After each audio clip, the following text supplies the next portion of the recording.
Alright, so what's up everyone? Welcome back to another video of Financial Gateways. You're with me, Ansh R. Hiran, and this is yet another episode of Weekly Market Analysis. Let's go. Alright, so weekly market analysis everyone, ऐसी series जहां पर हम हर हफ्ते आकर ये discuss करते हैं कि मार्केट किस तरह से मूव किया, अगले हफ्ते मार्केट में क्या हो सकता है और कौन से स्टॉक्स, कौन से सेक्टर्स अच्छा परफॉर्म कर सकते हैं। तो चलिए देखते हैं किस तरह से इस हफ्ते मार्केट ने परफॉर्म किया। अगर देखा जाए तो बहुत ही अजीब सा, बहुत ही अलग सा हफ्ता था। सबसे पहले तो जो हमने बोला था कि मार्केट में काफी बुलिश स्ट्रेंथ हमें दिख रही है और शुरुआत के 2 दिन तो काफी पॉजिटिव भी रहा, लेकिन उसके बाद अचानक से जो एचडीएफसी बैंक की रिपोर्ट आई उससे अच्छा खासा मार्केट करेक्ट किया। बैंक निफ्टी के अंदर ऑलमोस्ट 4% से ज्यादा का हमें रिट्रेसमेंट देखने मिला और निफ्टी के अंदर भी 1.47% के ऊपर मार्केट नेगेटिव क्लोज हुआ है। इसी के बाद पहली बार मार्केट सैटरडे को चालू था और पहले तो थोड़ी देर के लिए चालू होने वाला था डिजास्टर रिकवरी के लिए। उसके बाद न्यूज आई कि पूरे दिन मार्केट चालू रहने वाला है। तो बहुत सारे अप्स एंड डाउन, बहुत सारी नई नई चीजें इस पूरे हफ्ते में हुई है और इन्हीं सब की अपडेट हम अपने इसी चैनल के ऊपर डेली मार्केट एनालिसिस के ऊपर या फिर अलग अलग वीडियोस बनाकर आपको दे भी रहे थे। So if you not following that, you are missing out on a lot. अब निफ्टी बैंक निफ्टी के साथ एक चीज और देखने मिली है कि मिड कैप जो है वो उन्होंने इतना करेक्शन मार्केट में नहीं दिया है। मिड कैप ओवरऑल इस पूरे हफ्ते के अंदर पॉजिटिव ही रहे हैं और विक्स इंडिया जो है वो अपने काफी अच्छे लेवल्स पे 13.80 के लेवल्स पे भी चल रहा है। अगर एफआईडीआई एक्टिविटी की बात करें तो इंडेक्स के अंदर काफी अच्छी सेलिंग देखने मिली है और साथ ही साथ स्टॉक्स के अंदर अच्छी खासी बाइंग देखने मिली है ऑप्शंस के अंदर। मतलब जैसा कि बता रहा था कि मिड कैप्स के अंदर अच्छा पॉजिटिव मूवमेंट आया है और इंडेक्स जो है वो साइडवेज नेगेटिव है, तो ये एफआईडीआई एक्टिविटी भी वही चीज दिखा रही है। अगर फ्यूचर्स की बात करें तो जो 17 जैन को हैवी सेलिंग आई थी वो इसमें भी हमें देखने मिली है। एफआईआईज हो चाहे डीआईआईज हो, अच्छा खासा वहां पर सेलिंग हमें देखने को मिली थी। उसके बाद फिर से ये सेलिंग थोड़ी कम तो हुई है, फिर से वापस रिकवरी के साइन भी हमें देखने मिले हैं, लेकिन अभी तक वो जितनी रिकवरी हमें चाहिए थी उतनी अभी तक नहीं आ पाई है। अब अगर बात करें सेक्टर्स की तो एक मिक्स सिग्नल देखने मिल रहा है, कुछ सेक्टर्स पॉजिटिव हैं, कुछ नेगेटिव हैं। जैसे कि अगर आप बैंकिंग सेक्टर देखेंगे तो काफी नेगेटिव है, फाइनेंशियल सेक्टर नेगेटिव है, प्राइवेट बैंक्स काफी नेगेटिव चल रहे हैं एचडीएफसी की वजह से। इसके अलावा पीएसयू बैंक्स के अंदर एक तरफ स्ट्रेंथ हमें दिख रही है। पीएसयू बैंक 3% के गेन के ऊपर बंद हुए हैं जहां पे पूरा मार्केट क्रैश करा था, which is a good signal. बाकी नॉर्मल सारे सेक्टर्स जो हैं वो 1-2% के बढ़ोतरी और गिरावट के अंदर बंद हुए हैं। अब अगर बात करें पिछले हफ्ते के स्टॉक्स की तो क्योंकि पिछले हफ्ते में लग रहा था कि मार्केट काफी स्ट्रॉन्ग बुलिश होने वाला है तो हमने बहुत सारे स्टॉक सेलेक्ट किए थे और लेकिन क्योंकि मार्केट में एक अच्छा ट्रेंड, बड़ा ट्रेंड देखने को नहीं मिला बुलिश साइड में, तो कोई भी ट्रेड एक्टिवेट नहीं हुए। कुछ हुए हैं जैसे आईसीआईसीआई जीआई जो है उसमें 7.55% का रिटर्न देखने मिला है, उसको हमने प्रॉफिट में बुक किया। इसके अलावा पीएफसी और आरईसी लिमिटेड जो अभी तक तो एक्टिवेट नहीं थे, लेकिन सैटरडे को जब मार्केट खुला उसमें उनका ट्रेड एक्टिवेट हो गया और 3-3.5% की रिटर्न इनमें दिख रही है। ये दोनों अभी भी एक्टिव है और उसके अलावा आईएमएफए के अंदर एसएल हमें देखने को मिला है और बाकी सारे ट्रेड्स तो एक्टिवेट ही नहीं हुए। इसके अलावा पिछले हफ्ते जो हमारा एक स्टॉक चल रहा था डिक्सन, उसके अंदर भी हमें स्टॉप लॉस देखने को मिला है। छोटा सा स्टॉप लॉस था तो कोई बहुत बड़ी बात नहीं। भाई ये तो था पिछले हफ्ते की मार्केट की कहानी। अब देखते हैं अगले हफ्ते मार्केट किस तरह से परफॉर्म कर सकता है। सबसे पहले अगर बात करें निफ्टी की तो निफ्टी के अंदर एक नया टॉप बना था। जो 2 दिन की हमने पॉजिटिव सिग्नल की बात की थी तो उसी के इमीडिएटली बाद एक नया मार्केट में टॉप बना और क्योंकि एक नया हाई मार्केट ने बनाया है तो कुछ चेंजेस जो हैं हमारे लेवल्स में आए हैं। सबसे पहला तो एक लेवल में चेंज आया जो पहले यहाँ कहीं पे 21,500 का बना था, अब वो 21,350 का एक इंपॉर्टेंट सपोर्ट लेवल है जिसको हमें ध्यान रखना है। इसके अलावा टॉप के लेवल्स टारगेट्स तो अभी भी इंटैक्ट हैं, कोई दिक्कत नहीं है। ऊपर की तरफ 21,850 का एक लेवल है, वो भी बहुत स्ट्रांग है। नीचे की तरफ 21,000 से लेकर 20,900 का ये जो जोन है ये बहुत ही इंपॉर्टेंट सपोर्ट जोन है। तो इसको अगर मार्केट तोड़ता है तो उसके बाद 20,500, 20,220 का ये लेवल देखने मिल सकता है, बट उतना तो गिरावट नहीं आने वाली है। लेकिन 21,000 से 20,900 का एक इंपॉर्टेंट सपोर्ट जोन है जो मार्केट को ब्रेक नहीं करना चाहिए। इसके अलावा वीकली के ऊपर कोई बहुत बड़ा व्यू नहीं है, इन्हीं रेंजेस के अंदर मार्केट चलता रहेगा। इसको ब्रेक करता है तो ऊपर के लेवल्स और इसको नीचे की तरफ ब्रेक डाउन देता है तो नीचे के लेवल्स देखने को मिल सकते हैं। अब अगर बात करें बैंक निफ्टी की तो बैंक निफ्टी के अंदर ये जो इंपॉर्टेंट सपोर्ट जोन था इसको तोड़ के मार्केट नीचे के लेवल्स के ऊपर आ चुका है। अब अगर आपने मेरा पिछला वीकली मार्केट एनालिसिस देखा होगा तो आपको समझ में आया होगा कि ये लेवल भी हमने काफी इंपॉर्टेंट दिया था और इसी के ऊपर आकर एग्जैक्टली मार्केट ने अपना हॉल्ट लिया है। चाहे एचडीएफसी में कितनी गिरावट हो, कुछ भी हो, हमारे जो लेवल्स हैं मार्केट रिस्पेक्ट करता है। और अगर आप प्रॉपर लेवल्स को देखकर मार्केट में ट्रेड कर रहे हैं तो you will not go wrong.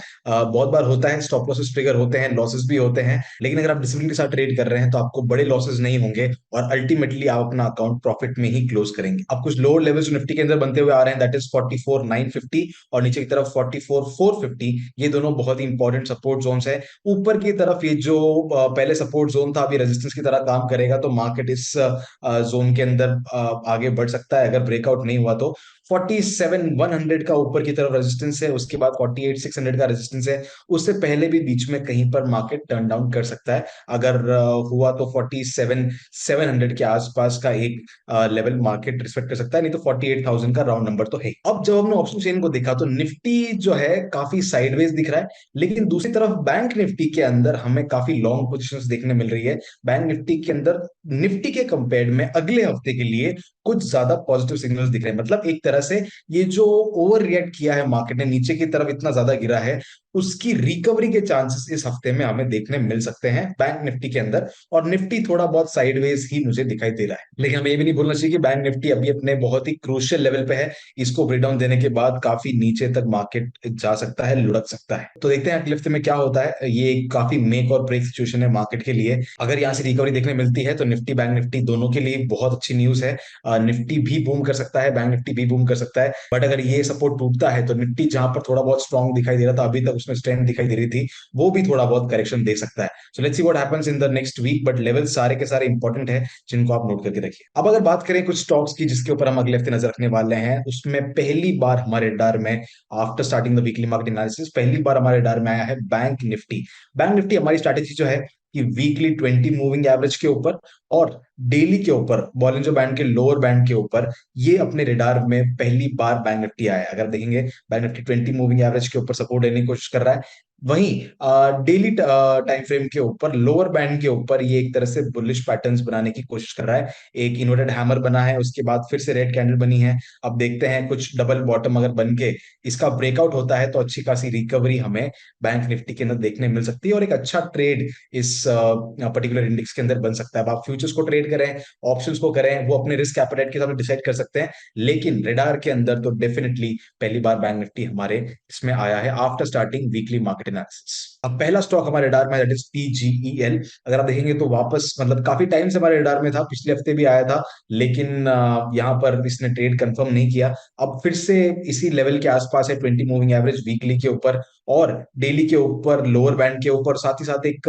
जो पहले का रेजिस्टेंस था वहां पर अब सपोर्ट लेने की भी कोशिश कर रहा है। तो अगर यहाँ पर एक तरह का डबल बॉटम फॉर्मेशन होता है, ये नेकलाइन ब्रेकआउट होती है, तो डेफिनेटली पीजीईएल के अंदर एक अच्छा ट्रेड बन सकता है। अगर अच्छी वॉल्यूम के साथ ऊपर की तरफ ब्रेकआउट होता है तो डेफिनेटली एक नया ट्रेड हो सकता है अगले हफ्ते के लिए। Next order we have for you is TIIL. अब पिछले हफ्ते हमने इसको लिया था अपने रडार में क्योंकि यहाँ पर एक चेंज इन पोलैरिटी बना रहा था टीआईआईएल, और ग्रीन की वॉल्यूम ज्यादा थी, रेड की वॉल्यूम कम थी, बट वो चेंज इन पोलैरिटी को रिस्पेक्ट नहीं कर पाया, वहां से ब्रेकडाउन देखिए और नीचे गिरा है। तो अब जब ये नीचे गिरा है तो हमारी एक और स्ट्रैटेजी के अंदर, जो हमारी weekly on the 20 moving average और daily on the lower band है, वहां पर आया। साथ ही साथ ये वाला जो सपोर्ट लेवल है, इसको अभी तक ये रिस्पेक्ट कर रहा है। यहाँ पर एक इसने डोजी भी बनाई है। तो अगर यहाँ पर इसका सपोर्ट कंफर्म होता है, ग्रीन की वॉल्यूम ज्यादा ही है अभी तक के लिए, और डबल बॉटम बनाता है, यहीं से रिवर्सल देता है, तो डेफिनेटली टीआईआईएल के अंदर एक अच्छा ट्रेड हमें देखने को मिल सकता है। अगला स्टॉक जो हमारे रडार में है that is Eicher Motors. Eicher Motors के अंदर आप देखेंगे तो 20 मूविंग एवरेज के ऊपर सपोर्ट लेने आया है, वीकली कैंडल के ऊपर,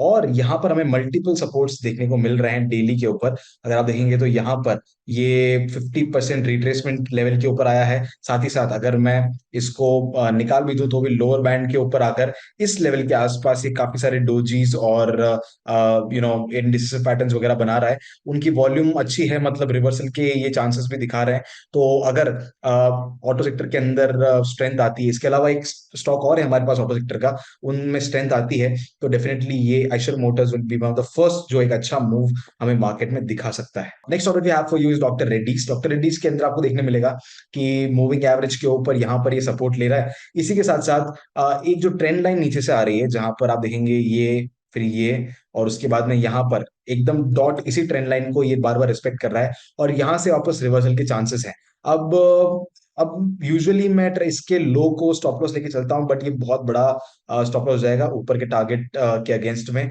तो मैं छोटा सा जो स्विंग लो है, इसको भी अगर स्टॉप लॉस लेके चलूं और इसके हाई के ऊपर मैं बाइंग कंसिडर करता हूं, तो डेफिनेटली मुझे 1:2 का एक अच्छा टारगेट ऊपर के लेवल्स तक आराम से मिल सकता है। तो डॉक्टर रेड्डीज के अंदर भी एक अच्छी बाइंग अपॉर्चुनिटी देखने को मिल रही है। वॉल्यूम का भी अच्छा खासा कंफर्मेशन है, सपोर्ट जब ले रहा है तो वॉल्यूम डिसेंट है, ग्रीन की वॉल्यूम ज्यादा है, रेड की अभी थोड़ी कम हुई है। So this can be the pick for next week as well. Next that we have for you is Sun TV. Media sector जो है वो अपने काफी क्रूशियल लेवल के ऊपर है। अगर वहां से हमें रिकवरी देखने को मिलती है तो डेफिनेटली यहाँ पर जो 20 मूविंग एवरेज का सपोर्ट है, यहाँ पर 23% रिट्रेसमेंट का जो सपोर्ट है, साथ ही साथ डबल बॉटम बनने की जो ये अलग अलग कोशिशें कर रहा है, तो इससे डेफिनेटली चांसेस हैं कि एक अच्छा सा रिकवरी यहाँ देखने मिल जाए। छोटे से स्टॉप लॉस के साथ एक बड़े टारगेट के लिए हम सन टीवी को अगले हफ्ते के लिए ट्रेड करने पे फोकस कर सकते हैं अगर कंफर्मेशन मिलता है इस नेकलाइन का। तो next that we have for you is Alkem laboratories. अगर आप यहाँ देखेंगे तो एक प्योर प्राइस के बेस पे ट्रेड है, जहां पर एक अच्छे खासे अप ट्रेंड के बाद रिट्रेसमेंट देखने मिला है। रिट्रेसमेंट 23% के आसपास आया है। इसी वक्त बॉलिंजर बैंड के लोअर बैंड के आसपास ये सपोर्ट लेने की कोशिश कर रहा है। साथ ही साथ आरएसआई का भी 60-40 का जो लेवल है वहां पर ये सपोर्ट लेने की कोशिश कर रहा है। ग्रीन की वॉल्यूम काफी स्ट्रांग है, रेड की वॉल्यूम काफी ज्यादा डिमिनिश हो रही है। मतलब ये एक अच्छा खासा सपोर्ट यहाँ पर ले सकता है, और अगर सपोर्ट लेता है, कंफर्म होता है, तो डेफिनेटली यहाँ से एक अच्छा खासा अपवर्ड मूव हमें देखने मिल सकता है। छोटे से स्टॉप लॉस के साथ एक बड़ा ट्रेड हमारे हाथ में यहाँ लग सकता है। Next that we have for you is Dixon. Dixon के अंदर आपने देखा होगा तो हमने पिछली बार एक ट्रायंगल का ट्रेड किया था, यहाँ पर ब्रेकआउट मिला और फिर वो नीचे आ गया, तो एक स्टॉप लॉस हमारा ट्रिगर हुआ था डिक्सन के अंदर।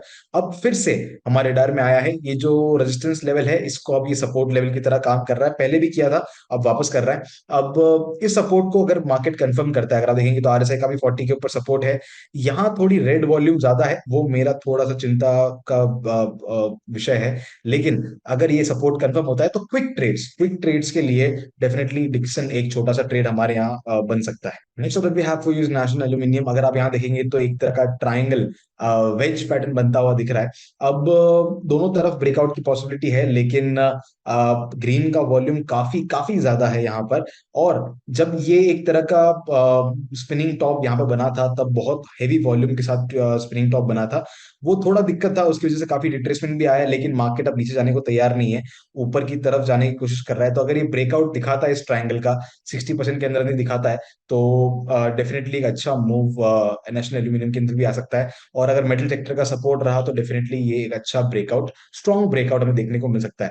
हो सकता है ब्रेकआउट देके रीटेस्ट करके ऊपर जाए, बट दैट्स ओके, वो चलता है। लेकिन एक अगले हफ्ते के लिए अच्छा ट्रेड इसमें बन सकता है। नेक्स्ट और भी आपको you Tata power. Tata power के अंदर भी आप देखेंगे तो एक चेंज इन पोलैरिटी बन रहा है। इस रेंज का ब्रेकआउट मिला था, ब्रेकआउट के बाद वापस यहीं पे सीआईपी बन रहा है। अब देखेंगे तो ग्रीन के वॉल्यूम जब ब्रेकआउट्स मिल रहे थे तो बहुत स्ट्रॉन्ग थे, अभी भी स्ट्रॉन्ग है, और रेड के वॉल्यूम काफी ज्यादा वीक है। तो इसका मतलब है कि सीआईपी यहाँ पर हो सकता है कंफर्म। आरएसआई का भी 60 के ऊपर सपोर्ट है, डेफिनेटली कंफर्म होता है तो एक ऊपर की तरफ अगर छोटा टारगेट भी लें तो भी ऊपर की तरफ एक अच्छा टारगेट हमें देखने मिल सकता है। Next update we have for you Bajaj auto. अगर आप देखेंगे तो आइशर मोटर के साथ ये एक और ऑटो सेक्टर का स्टॉक है।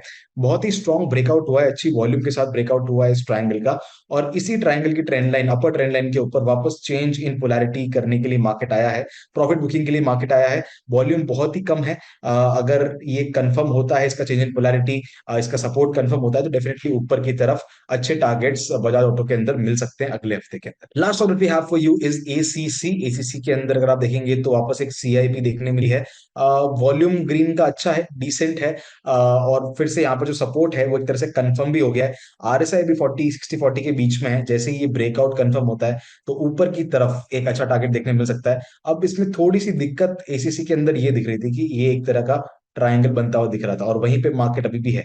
तो अगर ब्रेकआउट होता है और उसके साथ आरएसआई भी 60 के ऊपर जाता है तो डेफिनेटली एक अच्छा मूव एसीसी के अंदर हमें देखने मिल सकता है। तो जो भी मार्केट जैसे चलता है उसको देखकर हम एसीसी के अंदर क्विक ट्रेड्स एटलीस्ट ले ही सकते हैं विद स्मॉल स्टॉप लॉस। तो ये था पिछले हफ्ते के मार्केट का हाल और अगले हफ्ते मार्केट का व्यू। और एक स्पेशल अनाउंसमेंट आप सबके लिए ये है कि मैं इस वीडियो के डिस्क्रिप्शन में और पिन कमेंट के अंदर एक लिंक, गूगल फॉर्म का लिंक डाल रहा हूं। मैं चाहता हूं कि जो भी लोग इस वीडियो को देख रहे हैं उस लिंक के ऊपर क्लिक करके उस फॉर्म को भर दें, और उस फॉर्म से हम ये जानने की कोशिश कर रहे हैं कि आप हमसे और क्या एक्सपेक्ट कर रहे हैं, हम क्या आपके लिए नया कर सकते हैं, क्या आपके रिव्यूज हैं, क्या आपके एक्सपेक्टेशंस है इस चैनल से, और किस तरह से हम क्या क्या चीजें नहीं लेके आ सकते हैं जिससे आपकी ज्यादा से ज्यादा हेल्प हो सके। जैसा कि हमारा कमिटमेंट था 2024 को हम बेस्ट साल बनाएंगे, उसमें हमें आप सबका सपोर्ट चाहिए। तो आप जो भी लोग वीडियो देख रहे हैं, please click on the link in the description and in the pin comment and please fill that form for us. और हमारी पूरी टीम आपसे जल्द से जल्द वापस कॉन्टैक्ट करने की कोशिश करेगी। वेल, आज का वीडियो थोड़ा लंबा भी हो गया और थोड़ा लेट भी हो गया, क्योंकि सैटरडे को मार्केट चालू था, संडे को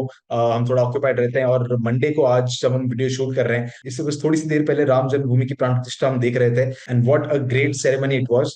एंड आप सभी को प्राण प्रतिष्ठा की और राम जन्मभूमि के भव्य मंदिर के लोकार्पण की बहुत बहुत बधाई। मैं मिलता हूं आपसे अगले वीडियो में। Till then keep learning and keep wearing.